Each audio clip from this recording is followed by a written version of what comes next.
Bueno, vamos a intentar, de la manera más resumida posible, dar un pantallazo, un panorama sobre el texto, el artículo, o bueno, él califica de ensayo de análisis de clases de Ralph Miliband, un texto muy utilizado para esta línea de investigación e interpretación de lo social, que nos plantea lo siguiente. Nos plantea que, dado que la teoría nos dice que la estructura básica de la sociedad se compone de lo económico, bueno, un punto de partida útil es analizar la estructura económica de la sociedad, que en el caso del capitalismo, tanto el clásico que estudiaban Marx y Engels como el contemporáneo, porque Miliband hace referencia a ambos espacios de pensamiento en realidad, esta es una característica central, precisamente el tema de que nos encontramos en una sociedad dividida en clases. Y la característica singular es que no se trata de las clases estratificadas, de las que hablaba, por ejemplo, Weber en su primera teoría de las clases sociales, sino de unas clases sociales no solamente recíprocamente definidas, sino interdependientes. ¿En qué sentido? Lo que plantea Miliband recupera la idea de Marx y Engels de que la historia de las sociedades complejas, fundamentalmente, ha sido la historia de la oposición entre sectores enfrentados por sus características en las relaciones de producción que hacían a una determinada distribución, generalmente asimétrica, del esfuerzo y las recompensas. Una idea que aparece también, por ejemplo, en el análisis de Rosemary Crompton. Verdad que las sociedades se distinguen por eso, pero lo importante en el caso de las clases no solamente es que existe una relación de explotación, que es propia, por ejemplo, del esclavismo o del feudalismo. Hablaban Marx, por ejemplo, del modo de producción antiguo, del modo de producción asiático, distintas formas en las que en las sociedades complejas aparecen vínculos sociales caracterizados por ciertas formas de explotación, es decir, de transferencia de esfuerzo de unos sectores a otros, signados jurídica y políticamente por la idea de propiedad, el vínculo de propiedad respecto de los factores y medios sociales de producción, en donde el trabajo aparece en alguno de estos segmentos. Lo que caracteriza en todo caso al análisis de clases, tal como lo va a desarrollar Miliband en este ensayo, es, referido al capitalismo, las cuestiones que hacen a las cualidades del sistema, en particular, que en buena medida tienen que ver con las relaciones sociales y por lo tanto las relaciones de clase.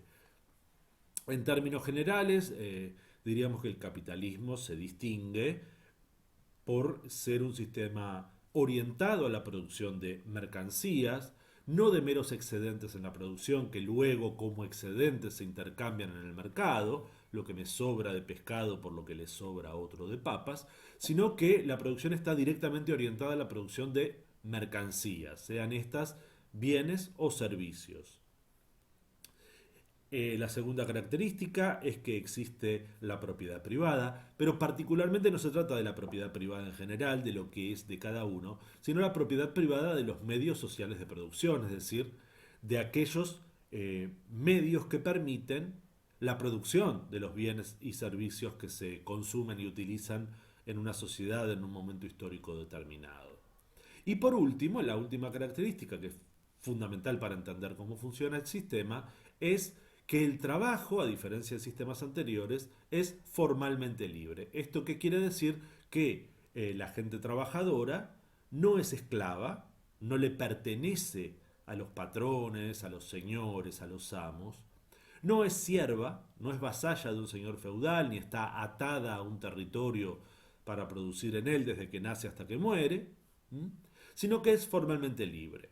Ahora bien, lo que ocurre es que la propiedad de los medios sociales de producción hace que la gente trabajadora no tenga esos medios, sino que pertenezcan a un sector. Ese sector es signado como una clase social, cuyo objetivo es producir mercancías, y para eso necesita la fuerza de trabajo, mientras que como contraparte, la fuerza de trabajo necesita el salario que le puede pagar el dueño de los medios de producción, porque recordemos, los medios de producción son las fábricas, los campos, pero también el capital. El dinero disponible en una sociedad generalmente está en manos de los poseedores de capital, una sociedad capitalista, lógicamente. Entonces se establece esta relación en la cual el agente capitalista espera encontrar una ganancia del capital que invierte. Y esta ganancia surge, bueno, de la diferencia entre lo que el trabajador produce como valor y lo que se le paga como salario. Esta es la forma específica de explotación en el capitalismo. Esta es la forma en que se transfieren el esfuerzo y se distribuyen las recompensas en el capitalismo. Es la forma básica. Y en este sentido nos dice Miliband que el análisis de clases es entonces el análisis de la lucha de clases. Y por lo tanto, desde el punto de vista de los trabajadores, aparece, por un lado, la existencia o no de la conciencia de esta relación de explotación. Porque, formalmente, insisto, se presenta como una relación entre iguales. De hecho, la democracia representativa se plantea como un sistema que representa a iguales, cuando en realidad no lo es, como vamos a ver, no es neutral ni la democracia ni el Estado. ¿Mm? Mientras el sistema de clases funciona, por defecto, digamos, si no directamente por intención, el Estado, las leyes, se orientan a la reproducción ampliada del capital, a permitir que exista la ganancia capitalista y por lo tanto la relación de explotación debe ser sostenida.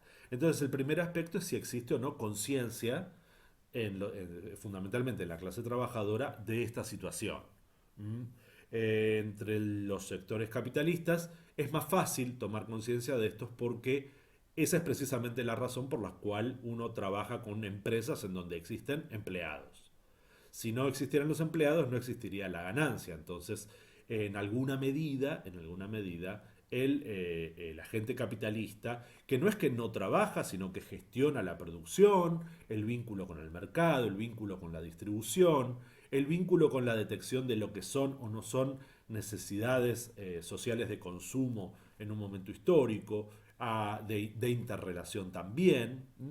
De ninguna manera se está queriendo plantear que el sector capitalista no trabaja, sino que hace un trabajo diferente del cual obtiene un beneficio adicional en términos de explotación. Y cuanto más se mueve el capital y más grande es esta ganancia y por lo tanto más es la sustracción de plusvalor. En todo caso, además de esta conciencia, cuando existe, hay dos posibilidades. Una es que la lucha sea por la distribución de lo que se produce en la sociedad en términos de qué porcentaje de lo producido como bienes y servicios se apropia el sector capitalista y qué porcentaje se apropia la población trabajadora. No es lo mismo, digamos, una economía capitalista que funciona con un estado de bienestar y un nivel de salarios alto que una que trabaja sin salario indirecto, el que provee, por ejemplo, el estado de bienestar, y con salarios bajos. Tampoco es lo mismo lo que se va a consumir, tampoco es lo mismo lo que se va a poder producir en términos cualitativos. Una población trabajadora más paga normalmente también está mejor cualificada, o es lo que se ha dado al menos en el capitalismo del siglo XX, luego de la etapa de acumulación primaria del capital. Pero en cualquier caso, el capitalismo contemporáneo lo que muestra en la globalización es una gran variedad en realidad de capitalismos, donde en la División Internacional del Trabajo hay formas de capitalismo muy desarrolladas desde lo técnico y lo tecnológico y otras mucho menos. Zonas en donde se producen manufacturas de alto agregado tecnológico y zonas donde la producción es más bien primaria, donde se obtienen materias primas que requiere trabajo menos cualificado. Entonces, existe, por ejemplo, esta idea de que la manera en que se reparte tiene que ver con la lucha de clases, pero en este sentido, distributivo. Es la lucha que ejerce, por ejemplo, normalmente el sindicalismo. No lucha por cambiar el sistema, que es la otra forma de lucha de clases. lucha por, bueno, que los trabajadores tengan mejores condiciones salariales y de trabajo, vale decir, que la porción de la torta general que se lleva el sector capitalista sea menor para que haya más para repartir entre el resto de la población. La otra opción, la que mencionamos recién, es precisamente esa lucha más amplia por cambiar las propias relaciones de producción y tener otro tipo de estructura productiva, que el modelo clásico vinculado al marxismo era, bueno, el socialismo tendiente a construir una sociedad sin clases, que sería la sociedad comunista, donde se abandonara, decían Marx, el reino de la necesidad para entrar en el reino de la libertad, que no se entendía como el reino de donde cada uno hace cualquier cosa, sino donde ya nadie tiene privaciones. En este sentido, hay que decirlo, hay tres procesos señalados por Marx al respecto, que algunos se han cumplido y otros no. Por ejemplo, el proceso de mundialización de la economía, que ya se registraba en tiempos de Marx, de hecho ha avanzado hacia un modo integrado más complejo, que es la globalización, pero de hecho se ha verificado. Otro proceso es la concentración creciente de la riqueza, que hoy tiene formas muy particulares que vamos a repasar un poquito.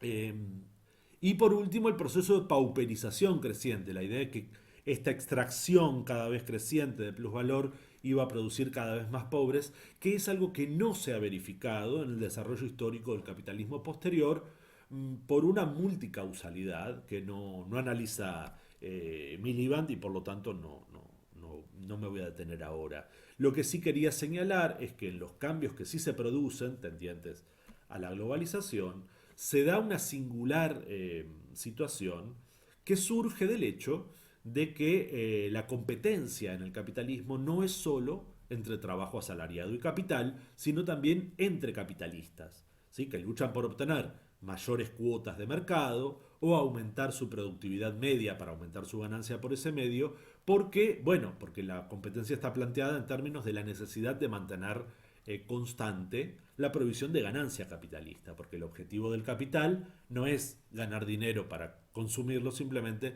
sino para replicar el propio capital. Es decir, que mi capital sea primero 100, después 110, después 150, después 300, etcétera, etcétera, que se vaya incrementando lo posible geométricamente, pero si no se puede, en todo caso, que se vaya incrementando. Lo cual se deriva en el momento actual, por ejemplo, en situaciones muy interesantes, como señala, por ejemplo, Yanis Varoufakis, en su libro más reciente, creo, Tecnofeudalismo, la idea de que ahora no solamente existen el vínculo de interdependencia entre trabajo asalariado y capital, y por lo tanto una subordinación del trabajo asalariado, sino que también existe subordinación entre capitalistas. Ya existía, por supuesto, en la División Internacional de Trabajo entre países centrales y periféricos, desarrollados y subdesarrollados, dominantes y dependientes. ¿Sí? Una serie de teorías económicas que explicaban esta división internacional del trabajo. Pero ahora lo que se verifica es la existencia de formas de capitalistas dependientes y subordinadas a otras formas de capitalistas. Básicamente son una playa de un montón de pequeños capitalistas que tienen que operar, por ejemplo, con las grandes plataformas, ¿sí? Amazon, Mercado Libre en Argentina, Alibaba, las que sean, las plataformas de comercialización, de distribución, que cobran una renta por la posibilidad de que el capitalista más pequeño, el productivo, el distribuidor, el que ofrece servicios, pueda tener su mercancía en el mercado, que se mueve en términos de estas plataformas. Y esta dependencia entre capitalistas es la relación feudal, vasallática, de don y contradón, entre estas grandes plataformas y estos otros capitalistas, que se da en el contexto de una enorme concentración de la riqueza, no solamente entre estas plataformas informáticas, sino entre otras formas corporativas, tanto horizontales como verticales, que ocupan toda la cadena productiva, de la materia prima al producto terminado, por ejemplo, pero también horizontalmente en una diversificación de sus productos, de sus mercancías. Hace muchísimo tiempo que Coca-Cola Company se dedica a muchas otras cosas, además de vender bebidas carbonatadas y azucaradas. Se dedica a muchas otras cosas porque se ha multiplicado su capital. De la misma manera, todas las grandes corporaciones se diversifican en este sentido y esto nos lleva a la consideración quizás más, en mi opinión al menos, más significativa del trabajo de Miliband en el análisis de clases, que es esta noción de comprender que no se trata solamente de un sistema económico, ¿sí? Sino de un entramado económico-político, como en realidad la teoría sociológica debería decirnos que es cualquier sociedad humana. Lo económico y lo político no pueden estar divorciados sino a fines analíticos. Entonces, ¿de qué manera se plantea aquí? Se plantea en términos de observar que la dominación que existe de las clases poseedoras de los medios de producción, sean los grandes capitalistas o los menores, sobre la clase trabajadora, está sostenida, bueno, por un sistema político, también por un sistema ideológico que mantiene el Estado, por un sistema comunicacional, los grandes más media de comunicación, de información, incluso de entretenimiento en la forma de redes sociales, que están bajo control, son propiedad de unas pocas personas, unos pocos accionistas en términos relativos para un sistema que hoy tiene incorporado, bueno, bastante más de 7 mil millones de personas a su funcionamiento, en lo que hace a trabajadores, pero también a consumidores, ¿verdad? La mayor parte de la humanidad, que ha crecido mucho en términos demográficos, está involucrada de una u otra manera en este sistema globalizado, en donde imperan las corporaciones que tienen tanto peso, tanto las que son productivas como las que son financieras, como las que son militares, como las que son políticas, que en buena medida sobrepasan el poder de muchos estados.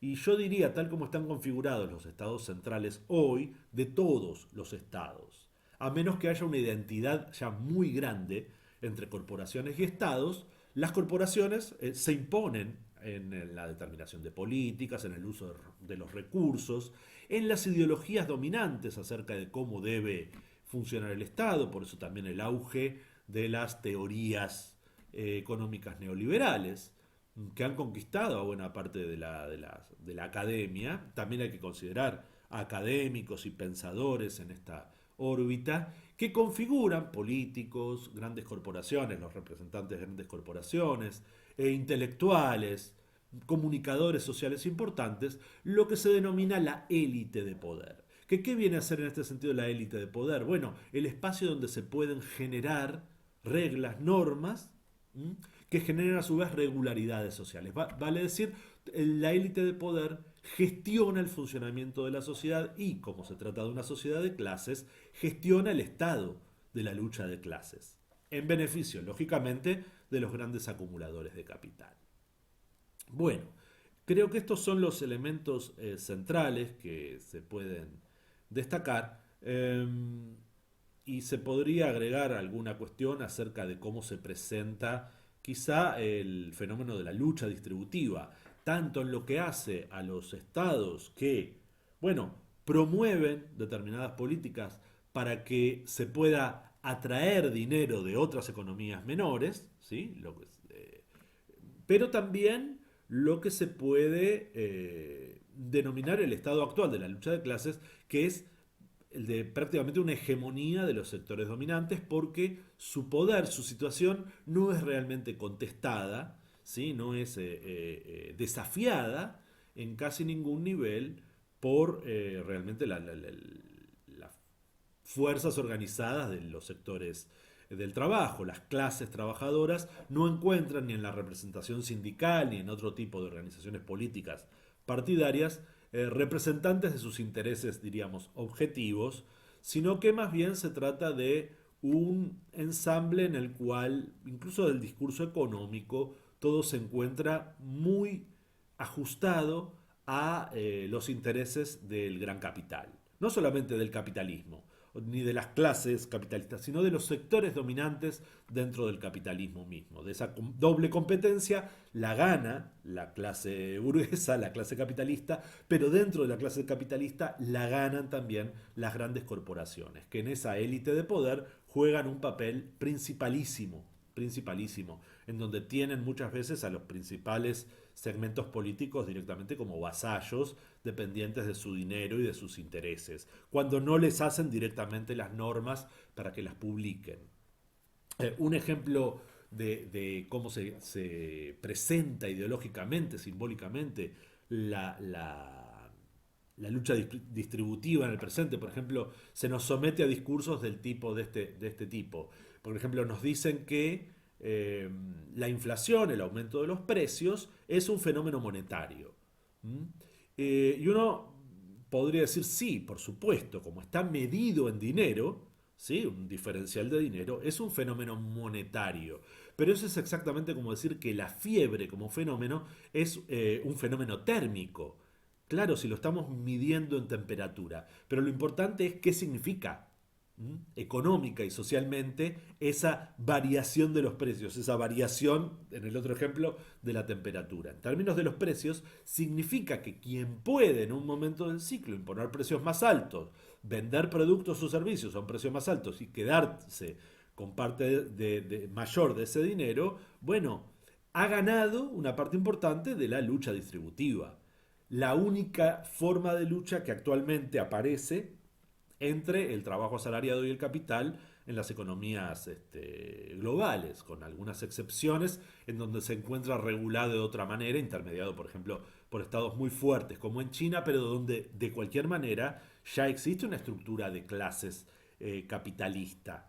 Si no con capitalistas locales, que la hay, también con la incorporación de capitales extranjeros que fueron los que eh, aprovecharon las condiciones de trabajo en China para crecer. ¿Mm? Cuando el trabajo era caro en Europa, muchas empresas europeas, norteamericanas, fueron e invirtieron sus capitales en donde era más barato producir porque la mano de obra estaba capacitada, disciplinada y era más barata. Bueno, entonces hasta aquí quería traer este resumen, esta presentación, recordando siempre para quienes tengan que estudiar estos temas que de ninguna manera este tipo de comunicación audiovisual puede reemplazar a la lectura. Entonces, también es algo que hay que tener en consideración, que hay que leer para entender en profundidad. Además, no di todo el contenido del texto, sino lo que me parecía principal para tener en cuenta.